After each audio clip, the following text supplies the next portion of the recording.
Hello, कैसे हैं आप। मैं सजन सा आशा करता हूं कि आप बिल्कुल स्वस्थ होंगे, अच्छे होंगे और अपनी पढ़ाई कर रहे होंगे। तो बच्चों, एक बार फिर से आपका स्टार्टअप स्टडी एकेडमी के यूट्यूब चैनल में बहुत बहुत स्वागत है। तो चलिए बच्चों, हम अपनी लर्निंग स्टार्ट करते हैं विथ स्टार्टअप स्टडी के साथ।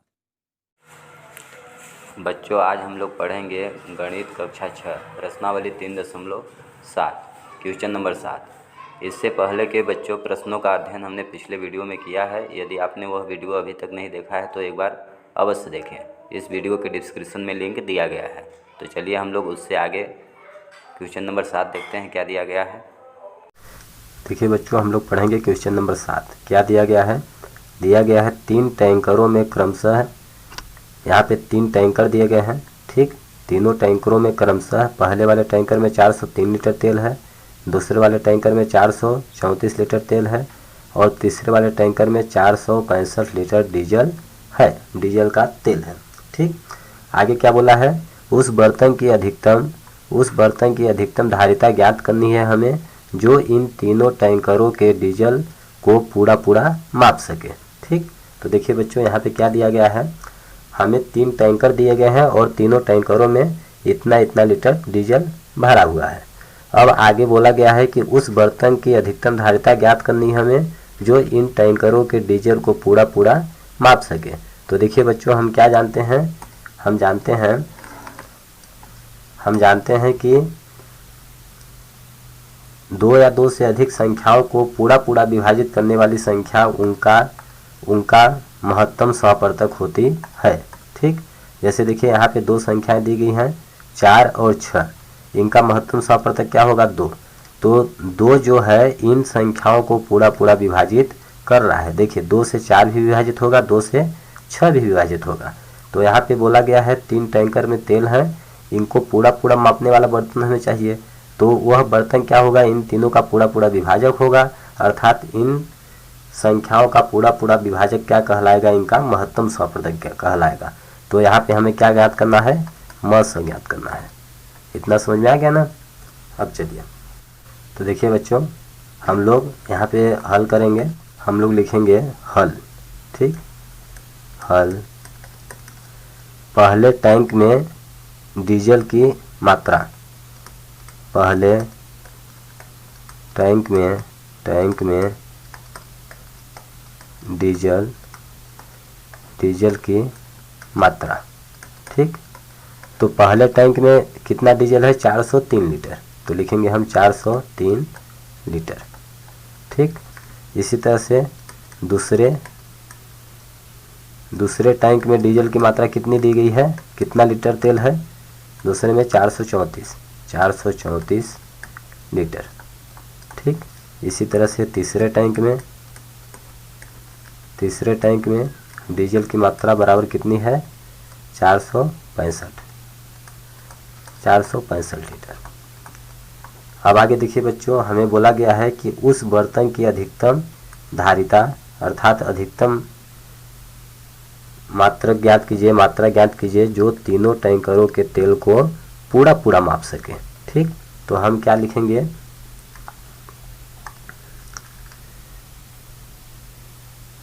अतः अभीष्ट बर्तन की धारिता। अभीष्ट बर्तन की धारिता, अभीष्ट मतलब हुआ कि उस बर्तन की धारिता जो तीनों टैंकरों के डीजल को पूरा पूरा माप सके। तो हम लिख देंगे अतः अभीष्ट बर्तन की धारिता क्या होगी? बराबर इन तीनों टैंकरों के डीजल की मात्रा का लघुत्तम सहप्रतक, महत्तम सहप्रतक। तो 403, 434 और 465 का महत्तम सहप्रतक। तो चलिए इनका हम महत्तम सहप्रतक ज्ञात करते हैं। इधर रफ्कार में आप ज्ञात कर लीजिएगा। 403। देखिए, महत्तम सहप्रतक ज्ञात करने के लिए हम लोग क्या करते हैं? सभी संख्याओं का अलग अलग अभाज्य गुणनखंडन करते हैं। तो अभाज्य गुणनखंड इनका कीजिए। तो सबसे पहले देखिए बच्चों, हम लोग जानेंगे कि अभाज्य संख्याएं क्या होती हैं। अभाज्य संख्याएं कौन कौन सी होती हैं? 2, 3, 5, 7, 11, 13, 17, 19, इसी तरह से आगे। ये सभी संख्याएं क्या है?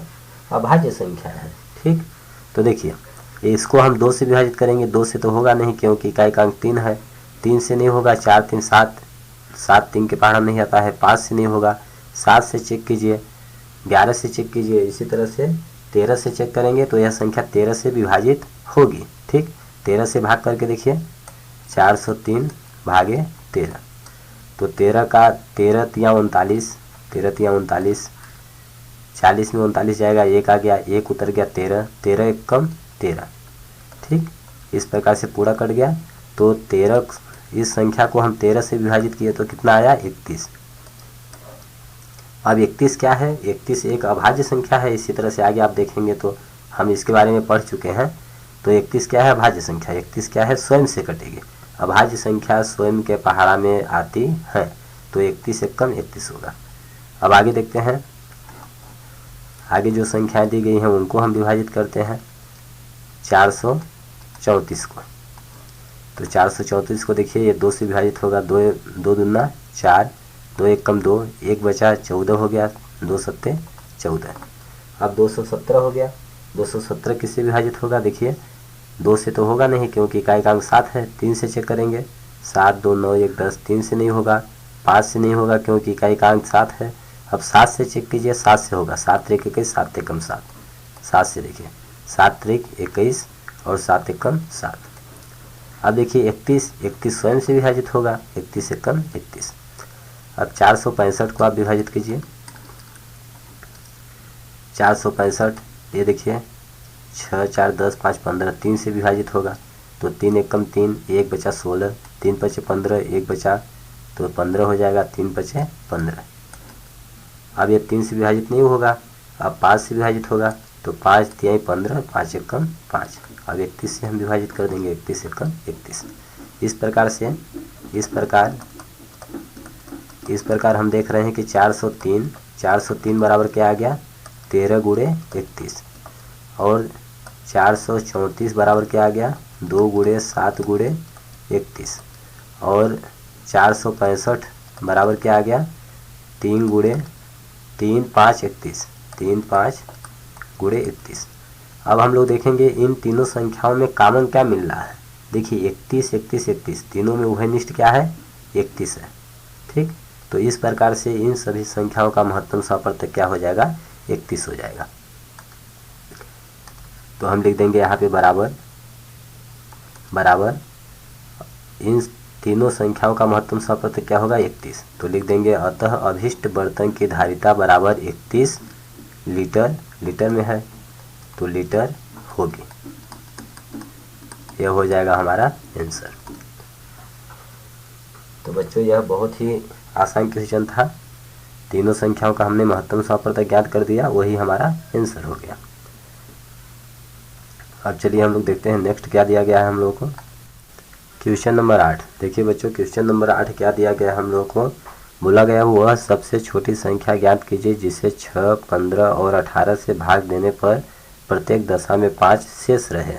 ठीक, अर्थात यहाँ पे एक हमें सबसे छोटी संख्या ज्ञात करनी है, ऐसी संख्या ज्ञात करनी है जो संख्या 6, 15 और 18 से पूरा विभाजित हो जाए। लेकिन यहाँ पे एक शर्त है कि शेष फल हमेशा क्या बचे, 5 बचे। ठीक, तो देखिए हम लोग इसको हल कैसे करेंगे। बच्चों हम लोग जानते हैं कि 2 या 2 से अधिक संख्याओं से पूरा विभाजित होने वाली संख्या क्या कहलाती है, उनका लघुत्तम सप्रत्यय कहलाती है। क्या कहलाती है, लघुत्तम सप्रत्यय। अर्थात वह छोटी से छोटी संख्या सबसे पहले ज्ञात करने के लिए हम लोग क्या करेंगे, इन संख्याओं का लघुत्तम सप्रत्यय ज्ञात करेंगे।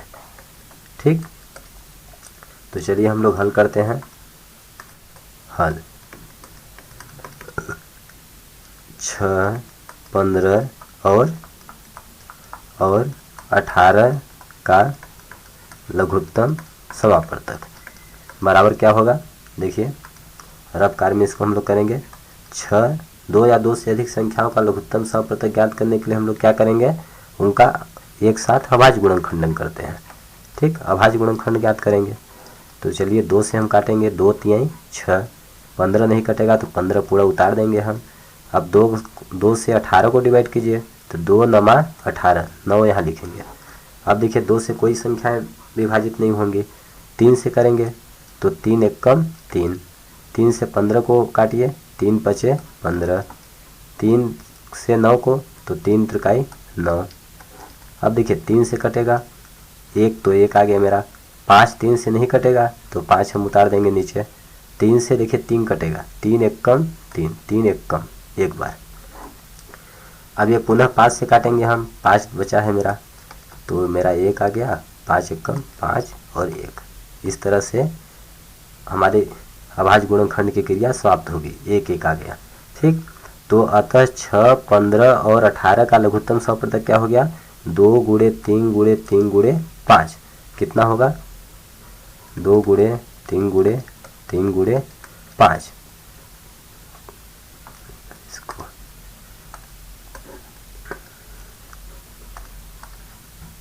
2 गुणे 3 गुणे 3 गुणे 5। ठीक, तो इन सब का गुणा कर दीजिए।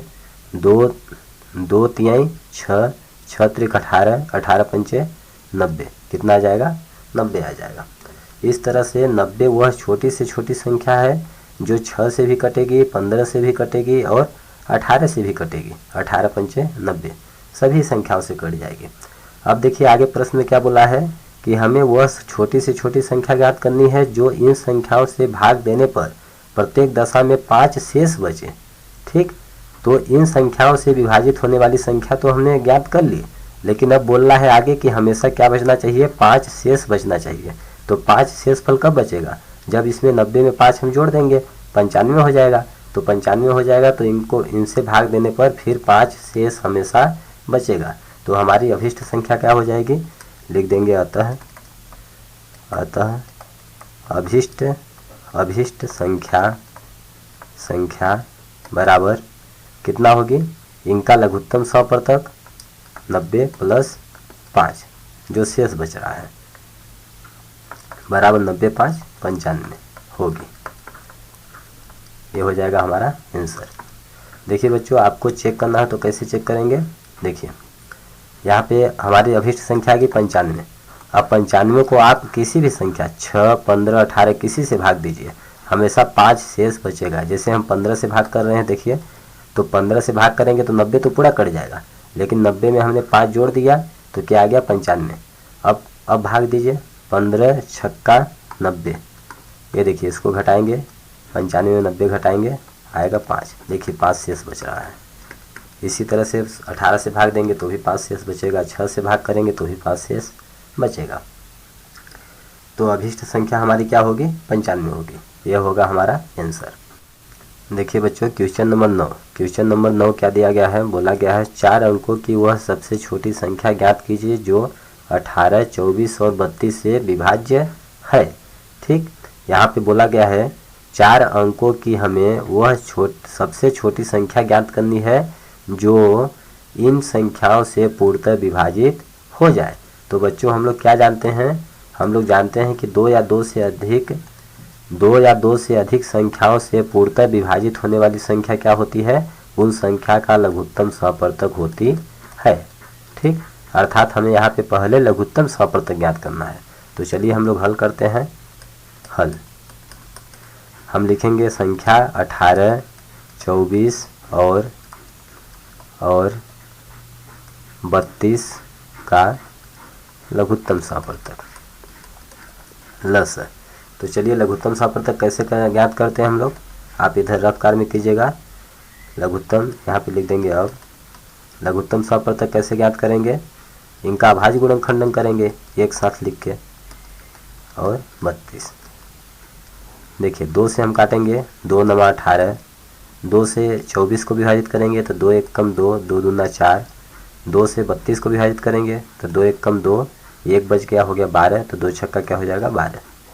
पुनः 2 से भाग करेंगे, 9 विभाजित नहीं होगा तो 9 पूरा उतार देंगे। अब 2 से 12 को विभाजित करेंगे, 2 छक्का 12। 2 से 16 को विभाजित करेंगे, 2 अट्ठे 16। पुनः 2 का भाग जाएगा, 2 का भाग 9 में नहीं जाएगा तो 9 पूरा नीचे उतार देंगे। अब 2 तिहाई 6, 2 चौको 8। ठीक, पुनः 2 का भाग जाएगा, 9 नहीं विभाजित होगा तो 9 नीचे उतार देंगे, 3 भी नहीं कटेगा। 2 दूना 4। अब पुनः 2 से भाग जाएगा, 9 नहीं कटेगा तो 9 लिख दीजिए, 3 लिख दीजिए, 2 एकम 2। अब 3 से विभाजित करेंगे, 3 त्रिकाई 9, 3 एकम 3 और ये मेरा 1 पहले से है। पुनः 3 से विभाजित कीजिए, 3 एकम 3 और 1 1 मेरा पहले से आ गया। इस प्रकार से देखिए 1 1 आ गया तो हमारी अभाज्य गुणनखंडन की क्रिया समाप्त हो गई। तो अतः 18 हम लिख देंगे, 18, 24 और 32 का लघुत्तम सापृतक क्या हो गया, 2 गुणे 2 गुणे 2 गुणे 2 गुणे 3 गुणे 3। यहाँ पर देखिए क्या आ गया, हम लोग गुणा करेंगे इनका बारी बारी से। 2 दूना 4 दूना 8 दूना 16 दूना 32, कितना आ गया, 2 का 32 आ गया। अब क्या है, 3 त्रिकाई 9, 3 2 बार है तो 3 त्रिकाई कितना है, 9। अब इनका गुणा कर दिए, 9 दूना 18 की 8, 8 की 1, 9 त्रिक 27, 1 28, कितना आ गया, 288। तो अर्थात 18, 24 और 32 का लघुत्तम सापृतक क्या आया, 288।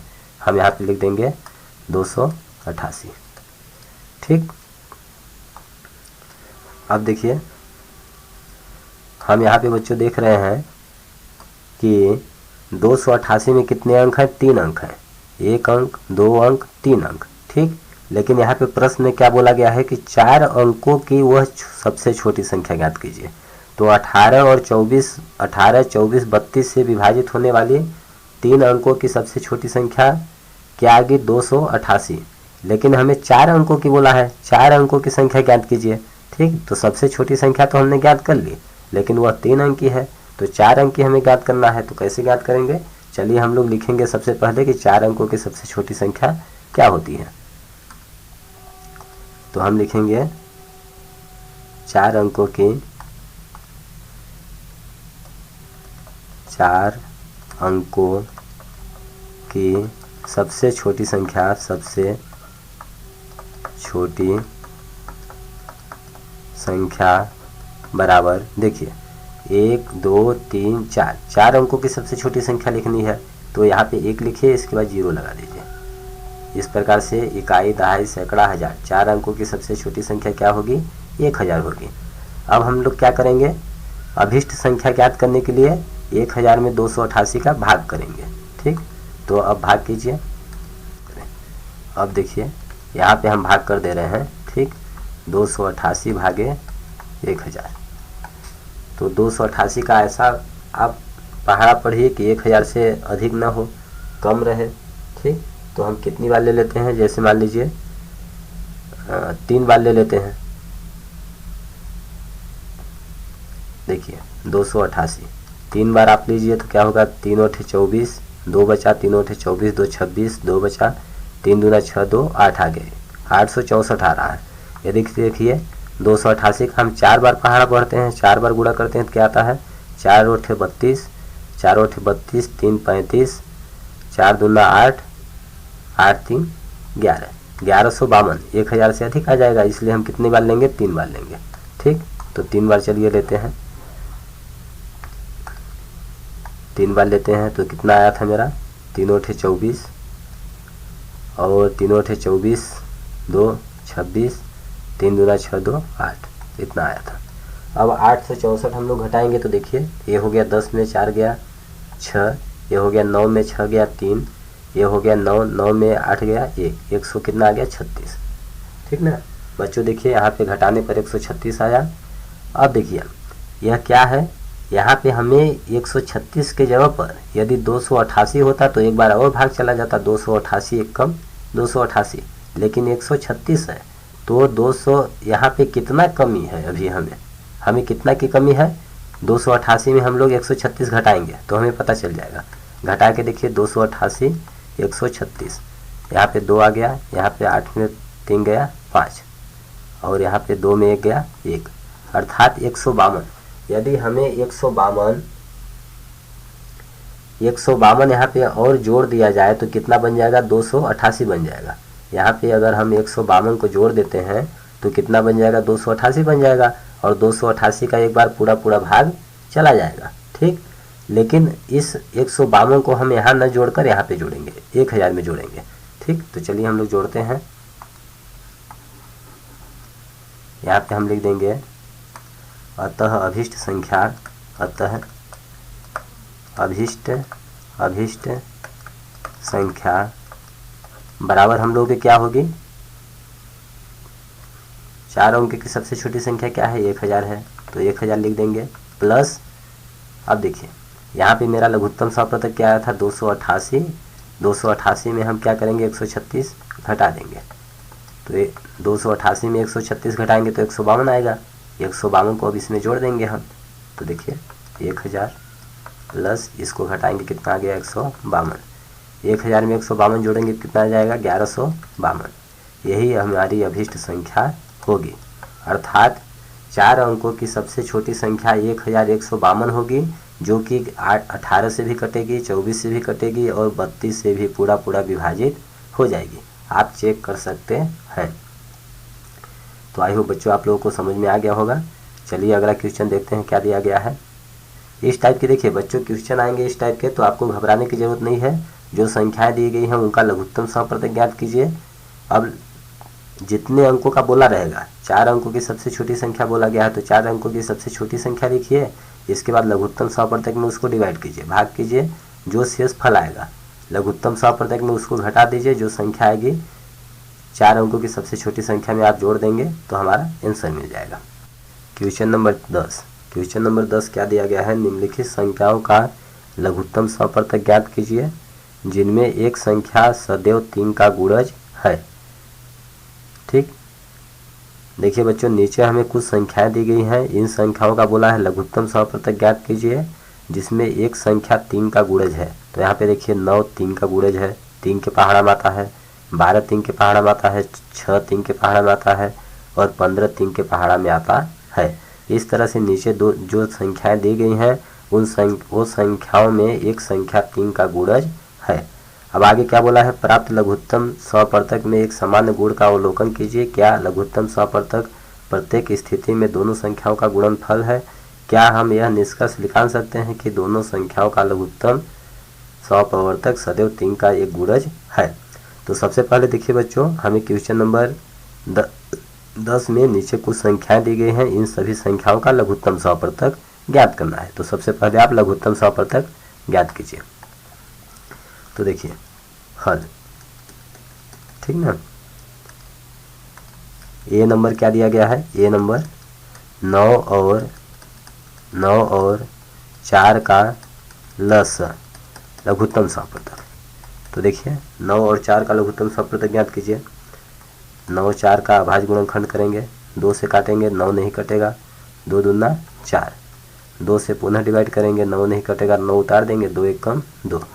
इस तरह से 3 से आप कीजिए, 3 तिरकाई 9, ये 1 है मेरा पहले से, 3 से कटेगा, 3 1 कम और 1 मेरा पहले से है। इस प्रकार से 9 और 4 का लघुत्तम सप्रतक क्या आ गया, 2 दूना 4, 4 3 12, 12 3 36, क्या आ जाएगा 36 आ जाएगा। इसी तरह से बी नंबर कीजिए। बी नंबर 12 और 5 का लघुत्तम सप्रतक। तो 12 और 5 का लघुत्तम सप्रतक क्या होगा, देखिए 12 और 5 का आप निकालिए, तो 2 से करेंगे तो 2 छक्का 12, 5 नहीं कटेगा, 5 उतार देंगे, 2 से 2 तिहाई मेरा हो जाएगा 6 5। अब 3 से काटेंगे, 3 1 कम 3 पूरा कट जाएगा, 5 नहीं कटेगा। अब 5 से काटेंगे तो 1 आ गया, 5 1 कम 5, ये भी 1 आ गया। तो इस प्रकार से 12 और 5 का लघुत्तम सप्रतक क्या हो जाएगा, 2 दूना 4, 3 12 पंचे 60, कितना आ गया 60। अब सी नंबर क्या बोला गया है, 6 और 5 का लस लघुत्तम सप्रतक। तो 6 और 5 का लघुत्तम सप्रतक लिखिए। 6 और 5 का 2 से हम विभाजित करेंगे, 2 3 6, 5 नहीं कटेगा तो 5 को हम सेम उतार देंगे। अब 3 से काटेंगे, 3 1 कम 3, 5 नहीं कटेगा, 5 से काटेंगे तो 1 आ गया, 5 1 कम 5। इस प्रकार से क्या आ गया, इनके अभाज्य गुणनखंड 2 3 5 आ गए। तो इनका लघुत्तम सप्रतक क्या होगा, 2 3 6 पंचे 30। अब देखिए चौथा नंबर डी नंबर क्या दिया गया है, 15 और 4 का लघुत्तम सप्रतक। तो 15 और 4 का लघुत्तम सप्रतक क्या होगा, 15 4 का 2 से काटिए, 15 नहीं कटेगा, 2 दूना 4, पुनः 2 से 15 विभाजित नहीं होगा, 2 एक कम 2, 2 हो जाएगा। अब 3 से करिए, 3 पचे 15, ये एक मेरा पहले आ चुका है। 5 से करिए, 5 एक कम 5, ये मेरा 1 है। तो इस प्रकार से 15 और 4 का लघुत्तम समापवर्तक क्या हो जाएगा, इनका सबका गुणनफल। तो 2 दूना 4, 4 3 12, 12 पंचे 60। ये देखिए हमने सभी संख्याओं का लघुत्तम समापवर्तक ज्ञात कर लिया है। अब आगे देखिए बच्चों, अब देखिए आगे क्या बोला है कि प्राप्त लघुत्तम समापवर्तक में एक समान गुण का अवलोकन कीजिए। ठीक, क्या लघुत्तम समापवर्तक प्रत्येक स्थिति में दोनों संख्याओं का गुणनफल है। अब देखिए यहाँ पे क्या बोल रहा है कि हमें आप अवलोकन कीजिए, क्या अवलोकन में पाते हैं, क्या लघुत्तम समापवर्तक जो आया है मेरा प्रत्येक स्थिति में दोनों संख्याओं का गुणनफल है। दोनों संख्याओं का यहाँ पे गुणा कीजिए, 9 9 चौक 36, देखिए लघुत्तम समापवर्तक 36 आया है। 12 पंचे 60, देखिए लघुत्तम समापवर्तक 60 आया है। 6 पंचे 30, देखिए लघुत्तम समापवर्तक 30 आया है। अब 15 और 4 का गुणा कर दीजिए, 15 चौको 60, देखिए लघुत्तम समापवर्तक 60 आया है। तो हम लिख देंगे कि हाँ लघुत्तम समापवर्तक प्रत्येक स्थिति में दोनों संख्याओं का गुणनफल है। अब आगे क्या बोला है, क्या हम यह निष्कर्ष निकाल सकते हैं कि दोनों संख्याओं का लघुत्तम समापवर्तक सदैव 3 का गुणज है। तो 3 का गुणज क्या होगा, देखिए 3 का गुणज आप जानते होंगे, 3 का गुणज मतलब 3 का पहाड़ा, 3 एक कम 3, 3 दूना 6, 3 का 9, 12 15 18 21 24 27 30 33।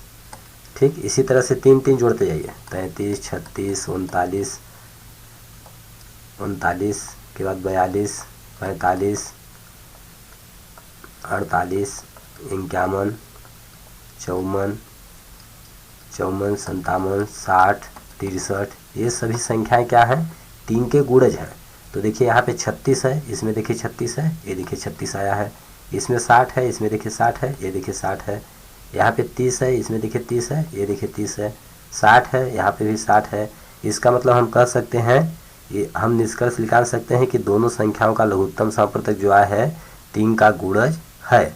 ऐसा क्यों हुआ है, क्योंकि यदि यहाँ पे देखिए ऐसी दो संख्याओं का लघुत्तम समापवर्तक हमने ज्ञात किया है जिसमें एक संख्या 3 का गुणज है। तो ये यदि एक संख्या 3 का गुणज है तो इनका लघुत्तम समापवर्तक भी 3 का गुणज होगा। इसी तरह से कोई भी संख्या जैसे 5 और 6 का आप लघुत्तम समापवर्तक ज्ञात कीजिए। तो देखिए 5 का गुणज है, तो जो संख्या लघुत्तम समापवर्तक इनका आएगा वो भी 5 का गुणज होगा। 6 देखिए 2 का गुणज है, 3 का गुणज है, 6 का गुणज है, तो जो भी लघुत्तम समापवर्तक इनका आएगा वो 2 3 और 6 का गुणज होगा। तो इस प्रकार से बच्चों हम कह सकते हैं कि जब दो संख्याओं का लघुत्तम समापवर्तक ज्ञात करना हो और उनमें एक संख्या किसी संख्या का गुणज हो, तो एक संख्या किसी संख्या का गुणज हो तो प्राप्त होने वाला लघुत्तम समापवर्तक उस संख्या का गुणज कहलाएगा। देखिए बच्चों क्वेश्चन नंबर 11 क्या दिया गया है, निम्नलिखित संख्याओं का लघुत्तम समापवर्तक ज्ञात कीजिए जिनमें एक संख्या दूसरी संख्या का एक गुणनखंड है। एक संख्या दूसरी संख्या का एक गुणनखंड है। ठीक, यहाँ पे बोला है गया है एक संख्या दूसरी संख्या का एक गुणनखंड है। तो देखिए ए नंबर में संख्या क्या दी गई है, 5 और 20। तो देखिए संख्या 20 का गुणनखंड क्या है, 5 है। ठीक, इसी तरह से बी नंबर में देखिए संख्या जो 18 है, दूसरी संख्या 18, दूसरी संख्या का पहली संख्या क्या है, गुणनखंड है। इसी तरह से सी नंबर में दूसरी संख्या क्या है, 48, तो 48 का गुणनखंड 12 होगा, क्योंकि 12 से देखिए ये डिवाइड होगा, 12 चौक 48। अब देखिए डी नंबर दूसरी संख्या 45 है और उसकी पहली संख्या जो है 45 का गुणनखंड है। ठीक, तो बच्चों गुणनखंड किसे कहते हैं, किसी भी संख्या का गुणनखंड उस संख्या का पूरा विभाजक होता है, यह आप लोगों को पता होना चाहिए। यहाँ पे देखिए 20 का गुणनखंड 5 है, अर्थात 5 से 20 पूरी विभाजित हो जाएगी, 5 चौक 20 भाग चला जाएगा। अब देखिए हम लोग यहाँ पे क्या बोला है, लघुत्तम समापवर्तक ज्ञात कीजिए। तो सबसे पहले हम लोग लघुत्तम समापवर्तक ज्ञात करते हैं। तो देखिए हम लोग हल करेंगे। हल ए नंबर क्या बोला है, 5 और 20 का लघुत्तम समापवर्तक ज्ञात कीजिए। लघुत्तम समापवर्तक बराबर क्या होगा, देखिए 5 और 20 का लिखानी है तो 2 से हम काटेंगे, 5 नहीं कटेगा, 2 1 कम 2 1 0। अब पुनः 2 से विभाजित करेंगे तो 2 पंचे 10, 5 से विभाजित करेंगे तो 5 1 कम 5 5 1 कम 5। इस प्रकार से 5 और 20 का लघुत्तम समापवर्तक क्या हो जाएगा, 2 दूना 4 पंचे 20, कितना हो जाएगा 20 हो जाएगा। अब देखिए बी नंबर क्या दिया गया है, 6 और 18 का लघुत्तम समापवर्तक लिखानी है आप। 6 18 का लघुत्तम समापवर्तक क्या होगा, देखिए इनका अभाज्य गुणनखंडन कीजिए। 2 से काटेंगे 2 3 6, 2 से 18 को डिवाइड करेंगे तो 2 9 18। अब 2 से नहीं होगा, 3 से करेंगे, 3 1 कम 3 3 त्रिकाई 9। 3 से पुनः करेंगे तो 1 मेरा पहले से है, 3 1 कम 3 हो जाएगा। इस प्रकार से 6 और 18 के अभाज्य गुणनखंड क्या आगे 2 3 3, तो इनका लघुत्तम समापवर्तक क्या होगा 2 3 6 6 त्रिक 18। अब सी नंबर देखिए क्या दिया है, 12 और 48। 12 और 48 का लघुत्तम समापवर्तक, तो 12 और 48 का लिखानी है। देखिए 2 से कीजिए, 2 छक्का 12, 2 से 48 को डिवाइड कीजिए तो 2 दूना 4 2 चौको 8। अब 2 से पुनः 2 3 6, 2 से 24 को डिवाइड कीजिए तो 2 1 कम 2 2 दूना 4 12 आ गया। 2 से पुनः कटेगा, 3 नहीं कटेगा, 2 छक्का 12, 2 से 6 कटेगा, 2 से 3 नहीं कटेगा तो 3 हम वही उतार देंगे, 2 3 6। अब 3 से देखिए डिवाइड करेंगे, 3 1 कम 3 3 1 कम 3। इस प्रकार से 12 और 48 के अभाज्य गुणनखंड के आगे 2 2 2 2 3, इनका सबका गुणा कर देंगे लघुत्तम समापवर्तक ज्ञात करने के लिए। तो 2 दूना 4 4 दूना 8 8 दूना 16 16 3 48, कितना आ गया 48। ठीक, तो इस तरह से बच्चों यहाँ पे देखिए, इस तरह से बच्चों हमने यहाँ पे क्या देखा, ये बोला है कि प्राप्त परिणामों में आप क्या देखते हैं। यहाँ पे बोला है प्राप्त परिणामों में आप क्या देखते हैं। तो देखिए हम यहाँ पे ध्यान दीजिए क्या है, 5 और 20 का लघुत्तम समापवर्तक क्या है 20 है, जो कि यहाँ पे बड़ी वाली संख्या है। 6 और 18 का लघुत्तम समापवर्तक क्या है 18 है, जो कि बड़ी वाली संख्या है। 12 और 48 का लघुत्तम समापवर्तक क्या है 48 है, जो कि बड़ी वाली संख्या है। एक देखिए यहाँ पे डी नंबर छूट गया है, तो डी नंबर हम पुनः कर देते हैं। डी नंबर 9 और 45 का लघुत्तम समापवर्तक, तो इनका चलिए निकाल लेते हैं 9 45 का। उसी तरह से तो 2 से दोनों संख्याएं नहीं कटेंगे, 3 से काटेंगे, 3 त्रिकाई 9, 3 1 कम 3 1 बच गया 15 हो गया, 3 पचे 15। 3 से काटेंगे, 3 1 कम 3 और 3 पचे 15। 5 से काटेंगे तो 1 पहले से है, 5 1 कम 5। इस प्रकार से क्या आ गया 3 त्रिकाई 9 पचे 45, कितना आ गया 45 आ गया। तो बच्चों हम लोगों ने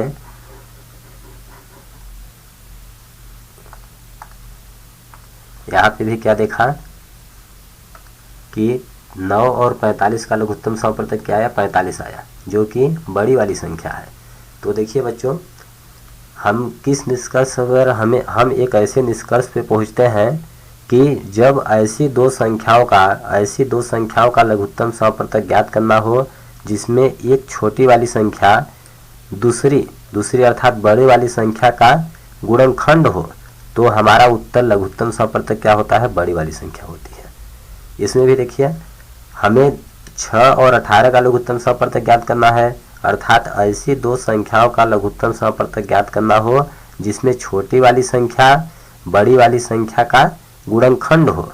देखिए 18 का गुणनखंड क्या है 6 है, तो बड़ी वाली संख्या का छोटी वाली संख्या गुणनखंड हो तो बड़ी वाली संख्या हमारा लघुत्तम समापवर्तक होती है। आई होप आप लोगों को समझ में आ गया होगा। तो बच्चों हमें उम्मीद है कि इस वीडियो के सभी टॉपिक्स क्वेश्चंस आपको अच्छी तरह समझ में आ गए होंगे। अगर यह वीडियो आपको पसंद आया है तो वीडियो को लाइक करिए, चैनल को सब्सक्राइब करिए, अपने फ्रेंड्स के साथ शेयर करिए, और अगर आपको कहीं पर कुछ समझ नहीं आ रहा है तो आप नीचे कमेंट बॉक्स में लिखकर हमें अवश्य बताएं, हम आपके डाउट का रिप्लाई अवश्य देंगे। धन्यवाद दोस्तों, जय हिंद जय भारत।